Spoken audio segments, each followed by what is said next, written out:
अस्सलाम वालेकुम। क्लास आ रही, आवाज़ आ रही सबको?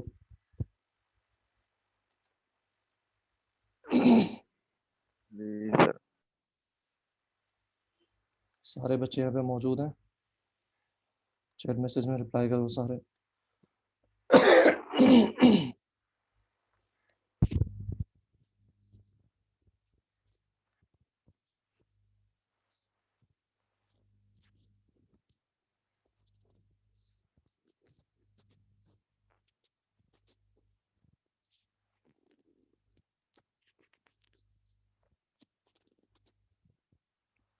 ठीक है, अब इससे पहले तक जो हमने आज का पढ़ा था, आज तक जो पढ़ा, इससे कोई आपको क्यूरी है या कोई सवाल है किसी कॉन्सेप्ट में प्रॉब्लम, तो बताएं मुझे।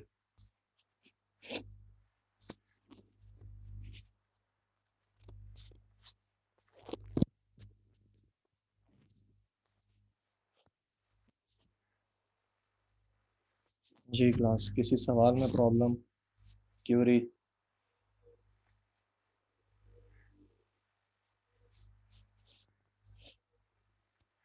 अच्छा, हाफिज़ मोहम्मद उसामा, एनिमेशन जो है वो पेपर का पार्ट नहीं है, वो पीएफ का पार्ट नहीं है, मैंने एडिशनली करवाया था, तो उसको हम मज़ीद देख लेंगे, लेकिन उसको पेपर में पार्ट उसका ना समझिएगा। It is not part of the course, course से अलहदा है वो चीज़। तो उससे आगे भी हम देखेंगे कि किसी बच्चे ने लास्ट टाइम मुझसे रिक्वेस्ट की थी कि जो है एक हम गेम पूरी बना के डेमो उसको देख लें,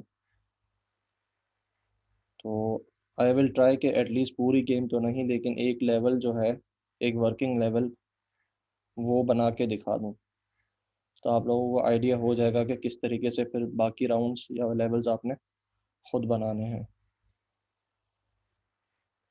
तो आई विल ट्राई कि एटलीस्ट एक लेवल जो है वो बेसिक, बिल्कुल बेसिक गेम जो है, एक लेवल तक की बन जाए।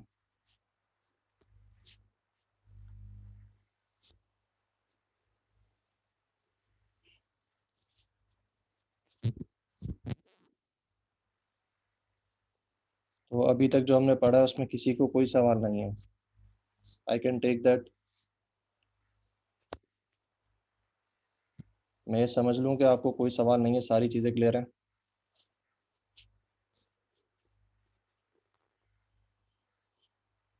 ओके, फिर आगे चलते हैं। हमने लास्ट टाइम जो पढ़ा था, लूप्स के बारे में पढ़ा था। मोड ऑफ एग्जीक्यूशन में लूप कहाँ आते हैं बेटा? मोड ऑफ एग्जीक्यूशन में आपके लूप कौन सा मोड ऑफ एग्जीक्यूशन है? इटरेटिव, ठीक है। इटरेटिव क्यों कहा जाता है? क्योंकि ये चीज़ों को रिपीट करता है और इटरेट करता जाता है। अब ज़रा मुझे इसका बताएं कि आपके पास स्क्रीन पे स्लाइड्स तो विजिबल होंगी आप सबको।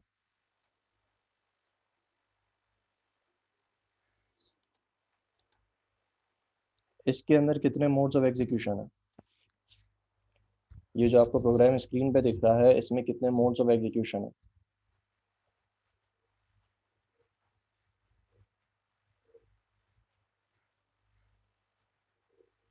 3। कौन कौन से? फवाद ने 3 बताया, कौन कौन से हैं?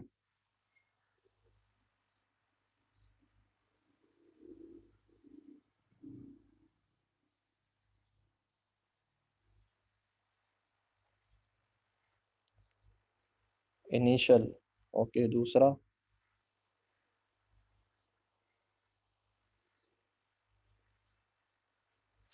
अच्छा फवाद बेटा, कंफ्यूज हो आप, आपको टॉपिक जो है वो क्लियर नहीं है। मोड ऑफ एग्जीक्यूशन अलग चीज़ है, आप जो मुझे बता रहे हो वो लूप के पार्ट्स हैं। इनिशियलाइज़र, इंक्रीमेंटर और टर्मिनेशन कंडीशन, आप जो मुझे बता रहे हो वो लूप के पार्ट्स हैं। मैं पूछ रहा हूँ modes of execution. Modes of execution में यहाँ पे कितने मोड्स ऑफ एग्जीक्यूशन है?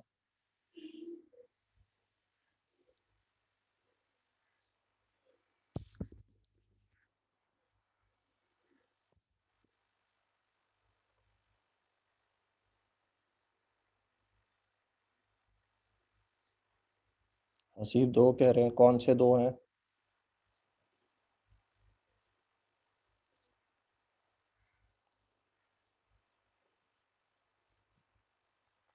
अच्छा, कंडीशनल और रिपीटेटिव। तो याद रखिएगा जब भी आपके पास कोई भी प्रोग्राम लिखा जाए, वो लाजमी क्या होगा? सीक्वेंशियल तो लाजमी होगा। सही है। इसको हमेशा याद रखिएगा, कोई भी प्रोग्राम लिखा जाए तो वो सीक्वेंशियल हमेशा लाजमी होगा। उसके बाद अगर लूप होता है उसके अंदर तो वो रिपीटेटिव होगा, और अगर उसके अंदर कंडीशन होती है तो वो कंडीशनल भी होगा। तो कोई भी प्रोग्राम आपको पूछा जाए तो हमेशा वो सीक्वेंशियल ज़रूर होगा। अगर उसमें एक भी कमांड लिखी हुई है लूप की, कंडीशन की, या कोई भी नॉर्मल कमांड लिखी हुई है, तो वो आपके पास क्या होगा? सीक्वेंशियल लाजमी होगा। उसके बाद अगर उसमें लूप लगा हुआ हो तो वो रिपीटेटिव हो जाएगा, और अगर उसमें कंडीशन लगी हो तो साथ ही साथ वो कंडीशनल भी हो जाएगा। तो इस पॉइंट को याद रखिएगा।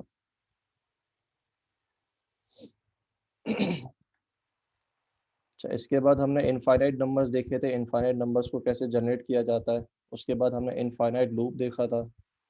इनफाइनाइट लूप के बाद आपका एक सब पार्ट है, that is creating a random number. Random number क्या होता है? आप उसको एक रेंज देते हो, from this number two this number. उसके बाद कंप्यूटर खुद ही एक नंबर सोचता है वो, और वो आपको एक नंबर ला के दे देता है। ये कहाँ पे यूज़ होता है? एक्चुअली ज़्यादातर गेम्स में यूज़ हो जाता है, या आपके पास जहाँ पे आपको थ्रेशोल्ड सेटिंग करनी होती है वहाँ पे ये रैंडम नंबर्स यूज़ हो जाते हैं। तो जब आप पीएफ का पेपर दोगे तो उसमें रैंडम नंबर का सवाल लाजमी तकरीबन 99% आता है। तो इसको देखने एक बार करना क्या है, आपने सबसे पहले एक ऑब्जेक्ट बनाना है रैंडम का। ऑब्जेक्ट बनाने का तरीक़ाकार क्या है? रैंडम, उसके बाद उसके वेरिएबल का नाम, उसके बाद is equals to new random और ओपन क्लोज पैरेंथेसिस। उसके बाद आप क्या करते हो? उसकी कमांड यूज़ करते हो जो कि रैंडम नंबर जनरेट करती है। इस वेरिएबल का नाम आर रखा है, तो यहाँ पे आर डॉट नेक्स्ट, और उसके बाद रेंज आप डिफाइन करते हो कि इस रेंज से इस रेंज तक जो है मुझे क्या चाहिए? एक रैंडम नंबर चाहिए, खुद सोच के मुझे बताओ। तो जब भी आप इसको एग्जीक्यूट करोगे तो क्या होगा? आपको एक रैंडम नंबर जनरेट करके देगा। इस प्रोग्राम को चला के देखते हैं क्या होता है।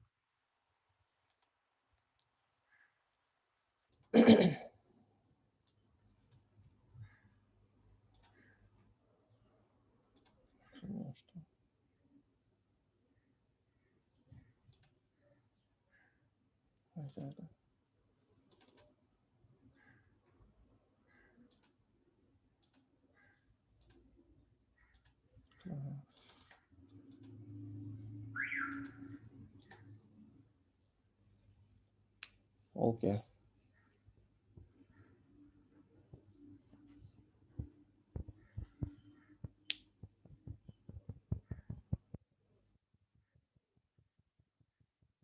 जी, मैंने इसको रेंज क्या दी थी? 5 से लेके 10 तक। तो क्या होगा? वो रैंडम नंबर जनरेट करेगा, और उसने 6 मुझे जनरेट करके दिया इस बार।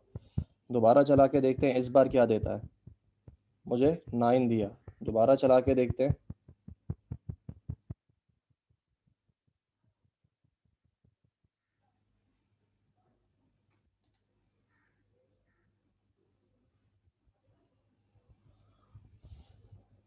विजुअल स्टूडियो हैंग हो गया, वेट करें।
फवाद क्या कह रहे हो? रैंडम की कोडिंग विजुअल स्टूडियो 10 में नहीं हो सकती, सब में हो सकती है।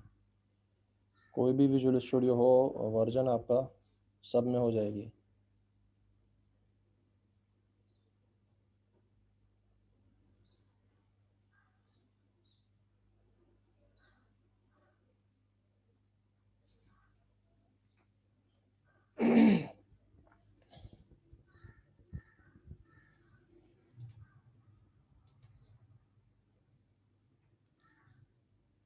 ठीक है, दोबारा एक बार चला के देख लेते हैं इसको।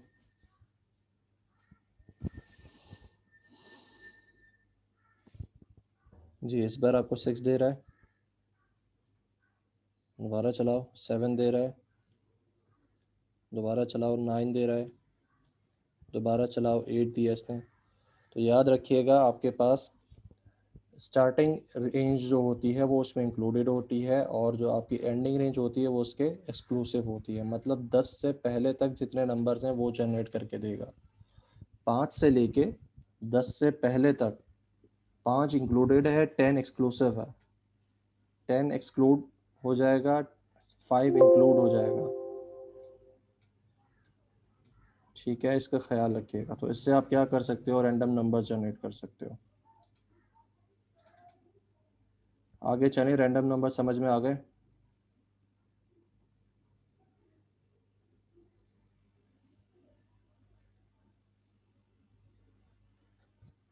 ओके। अब इसके बाद मोड्स ऑफ एग्जीक्यूशन में हम दोबारा देखेंगे रिपीटेटिव। रिपीटेटिव में हम क्या देखेंगे, हम देखेंगे कि अभी तक हमने जो लूप पढ़ा था वो कौन सा लूप था, फॉर का लूप था, जिसके अंदर 3 पार्ट थे, इनिशियलाइजर, टर्मिनेशन कंडीशन और इंक्रीमेंटर। ठीक है। अब हम जो लूप देखेंगे वो वाइल और डू वाइल के लूप होंगे। वाइल और डू वाइल के लूप में क्या चीज़ होती है, सिर्फ टर्मिनेशन कंडीशन होती है। इसके अलावा आपको किसी चीज़ की ज़रूरत नहीं होती। तो वाइल का लूप क्या करता है, सबसे पहले जो है कंडीशन चेक करता है, उसके बाद अपना जो कोड है उसको एग्जीक्यूट करता है। लेकिन डू वाइल का जो है आपका लूप, वो क्या करता है, सबसे पहले कंडीशन चलाता है, सबसे पहले कोड चलाता है, उसके बाद आपकी टर्मिनेशन कंडीशन चेक होती है। बात समझ में आ गई? जी क्लास, वाइल और डू वाइल के बीच में डिफरेंस समझ में आ गया?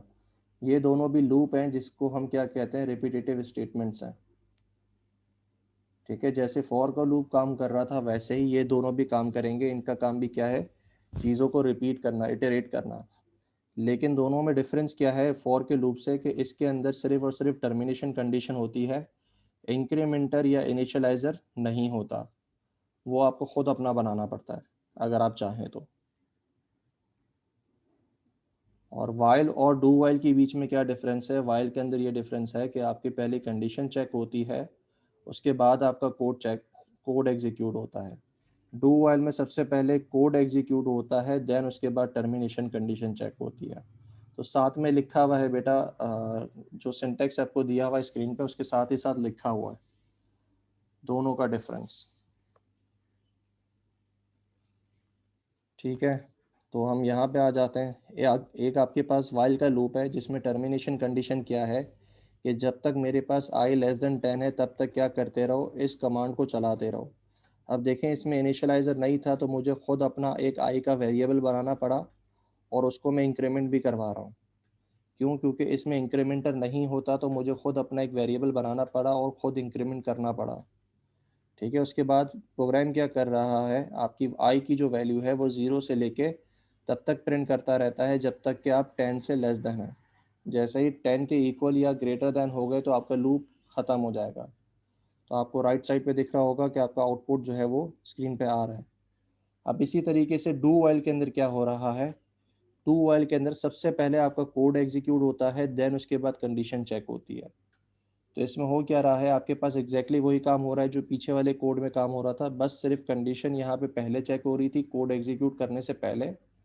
और यहाँ पे जो कंडीशन है, जो आपके पास कोड है वो क्या हो रहा है, आपके पास कोड पहले एग्जीक्यूट हो रहा है, उसके बाद कंडीशन चेक हो रही है। समझ में आ गया? जी क्लास। तो हम जो है इसको कोड करके देखते हैं। सबसे पहले हम एक वाइल का लूप बनाएंगे। वाइल आई जो है मेरा लेस देन 3 हो, तब तक क्या करते रहो, कंसोल डॉट राइट लाइन आई करो और उसके बाद जो है आई प्लस प्लस कर दो।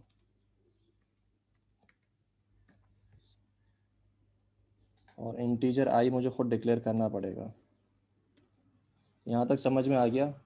अब इसी लूप को हम दोबारा क्या करेंगे, डू वाइल के थ्रू इम्प्लीमेंट करेंगे। तो सबसे पहले डू, उसके बाद स्टेटमेंट, उसके बाद कंडीशन आएगी वाइल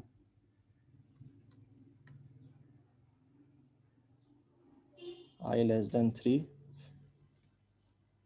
और आई यहाँ पे हम 0 कर देंगे। और ना करें और इसको हमने यहाँ से सेपरेट कर दिया। अब इसको अगर हम चला के देखते हैं तो यहाँ पे आप देखोगे सबसे पहले हमारा कौन सा लूप था, हमारे पास वाइल का लूप था, तो उसने 0 1 2 प्रिंट कर दिया। उसके बाद हमारा लूप कौन सा था, डू वाइल का था, उसने भी 0 1 2 प्रिंट कर दिया। चलाने आ गया सबको। डू और वाइल, डू वाइल का लूप कैसे चलेगा, कोड कैसे होगा, समझ में आ गया। तो ये भी एक किस्म के लूप है जिसको आप यूज़ कर सकते हो। ठीक है जनाब, ओके।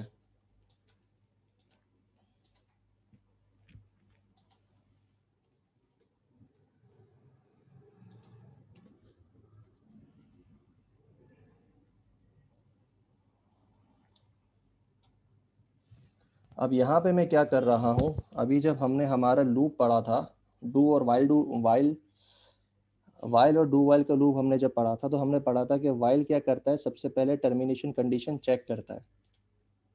यहाँ पे टर्मिनेशन कंडीशन जो है वो सबसे पहले चेक होगी, सही है। अगर टर्मिनेशन कंडीशन क्या होगी, ट्रू होगी, तभी ये कोड